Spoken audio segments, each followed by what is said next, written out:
Hello everyone, I Kuldeep welcome you all to 20 GK question, जिसके अंदर में हम सारे वो इंपॉर्टेंट क्वेश्चन देखेंगे जो हमने हिंदू और इंडियन एक्सप्रेस में आज टॉपिक्स में पढ़े थे। ओके, तो पहले टॉपिक पे आते हैं, पहला पर्टिकुलर क्वेश्चन पे आते हैं। The border between Pakistan in Afghanistan is known as what. तो पहला टॉपिक हमने पाकिस्तान अफगानिस्तान बॉर्डर ही पढ़ा है। तो what is the name of the Pakistan Afghanistan border? तो ये मॉर्टिनर दुरंत ने पर्टिकुलरली लाइन बनाई थी, इसलिए इनको उन्हीं के नाम पे दुरंत लाइन भी कहा जाता है। तो फर्स्ट का आंसर डी है।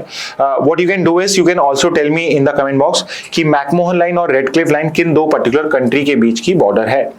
नेक्स्ट पे आ जाते हैं। नेक्स्ट है आपका दुरंत लाइन एग्रीमेंट कब साइन हुआ था? तो ये भी हमने डिस्कस करा है। द ईयर वाज 1893 जब आपका दुरंत लाइन एग्रीमेंट साइन हुआ था। सेकंड का आंसर हो जाएगा बी। थर्ड पे आते हैं। The border between Afghanistan and Iran is known as. तो ये हमने डिस्कस नहीं करा है, तो ये एक स्पेशल क्वेश्चन हो गया आपके लिए। अफगानिस्तान और ईरान के बॉर्डर जो है बीच में, उसको क्या बोला जाता है?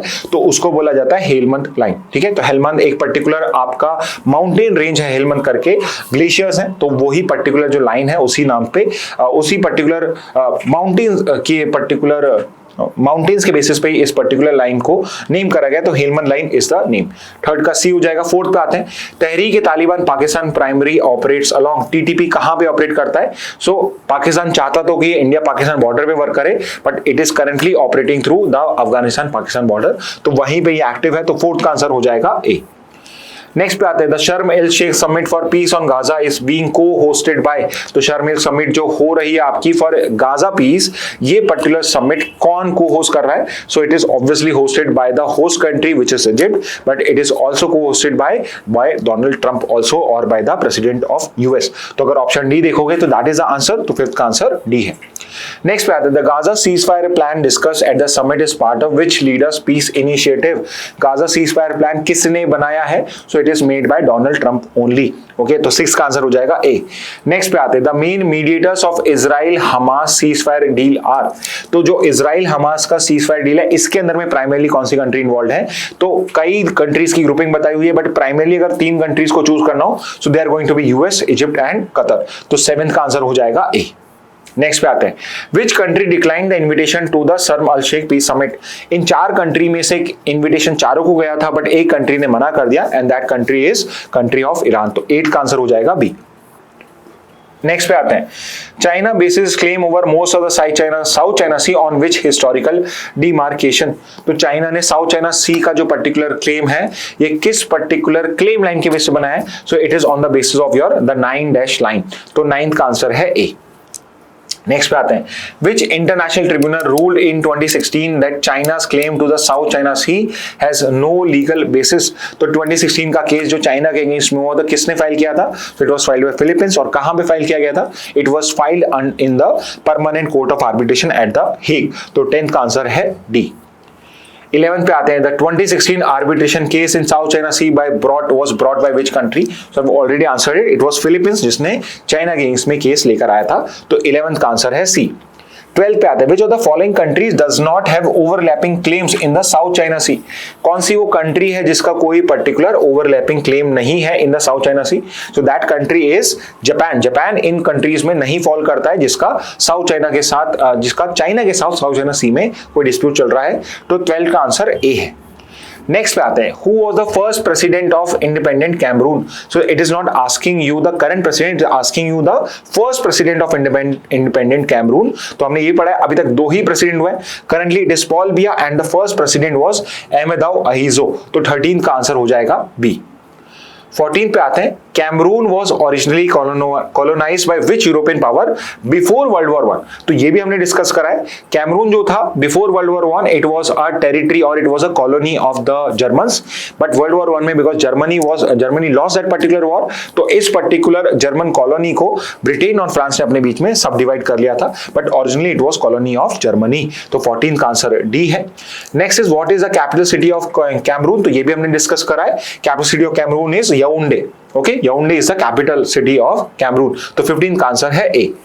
नेक्स्ट पे आते हैं, who is the first Indian to receive the Kenton R Miller award for innovation in national parks and protected area sustainability. तो केंटन आर मिलर अवार्ड को जीतने वाला या वाली पहला इंडियन पर्सनैलिटी कौन है? So it is Sonali Ghosh, जो अभी काजीरंगा नेशनल पार्क की डायरेक्टर है। ओके, तो 16 का आंसर है डी। 17 पे आते हैं, according to the latest GBD report which is a leading cause of death globally.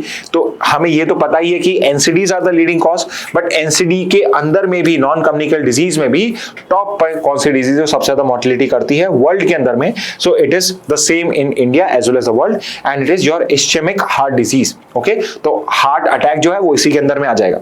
17 का आंसर है बी। नेक्स्ट पे आते हैं, which disease was the leading cause of death in India in 1990। 1990 में सबसे ज्यादा डेथ किस वजह से होती थी? तो हमने ये भी पढ़ा है 1990 में it was the diarrhoeal disease. तो basically that was the reason for most number of deaths in the 1990s, but it is not the case any more. 18 का आंसर इसलिए सी है।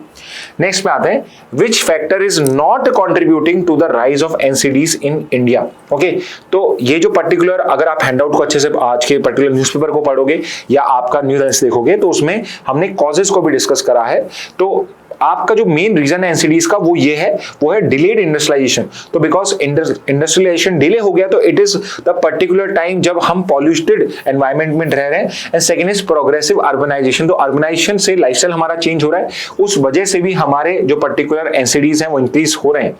But at the same time decrease in vaccination coverage would not lead to NCDs. इससे communicable disease बढ़ती है। जैसे for example कि अगर मैंने आपकी जो डिफरेंट डिजीज होती है, जैसे मीजल्स का पर्टिकुलर आपको वैक्सीन लगता है, अगर आप वैक्सीनेट नहीं होगे तो मीजल्स एक एनसीडी नहीं है, ये कम्युनिकेबल डिजीज है। तो अगर वैक्सीनेशन कवरेज में डिक्रीज होगा तो आपकी कम्युनिकेबल डिजीज इंक्रीज होंगी, ना कि नॉन कम्युनिकेबल डिजीज। तो यहाँ पे अर्बनाइजेशन, इंडस्ट्रियलाइजेशन, ग्लोबलाइजेशन ये सब इंटरकनेक्टेड है, जिससे लाइफस्टाइल डिजीज इंक्रीज होती है आपकी, ना कि आपके कम्युनिकेबल डिजीज। इसलिए 19 का करेक्शन आंसर क्या होगा? डी। 20th क्वेश्चन देखते हैं, which age group is referred to as generation Z और जेनजी। जेनजी कौन से पर्टिकुलर ग्रुप को कहा जाता है? So it is that generation जो बॉर्न हुई थी बिटवीन 97 टू 2012। तो 20th का आंसर है बी। ओके, इंटरेस्टिंग क्वेश्चन है। और नेक्स्ट पे आते हैं, the generation born between 2013 and 2025 is called as what. तो जेनजी तो है 97 से 2012, और जेन अल्फा बोला जाता है जो 2013 से 2025 में बॉर्न हुई है, यानी कि 21st का करेक्ट आंसर है ए।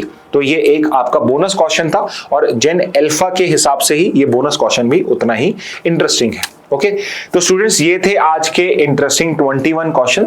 सो आई होप अगर आपको ये क्वेश्चन अच्छे लगे तो इनका क्वेश्चन और इसका आंसर आप कहीं पे लिख सकते हैं। एंड यू मेक श्योर कि ये जो आप जहां पर भी ये क्वेश्चन आंसर्स लिख रहे हैं, इनको आप हर 15 दिन के अंदर में, मिनिमम मैक्सिमम 15 दिन के अंदर में, इससे ज्यादा टाइम नहीं लगा सकते हो आप। इट इज एडवाइजेबल कि 7 डेज में रिवाइज करो, बट अगर नहीं टाइम मिलता है 10 से 15 डेज में एक पर्टिकुलर रिवीजन या रीडिंग इन पर्टिकुलर क्वेश्चंस की आपको रेगुलरली करनी है। Okay, so with this message, let's end today's session. Thank you and have a very nice day.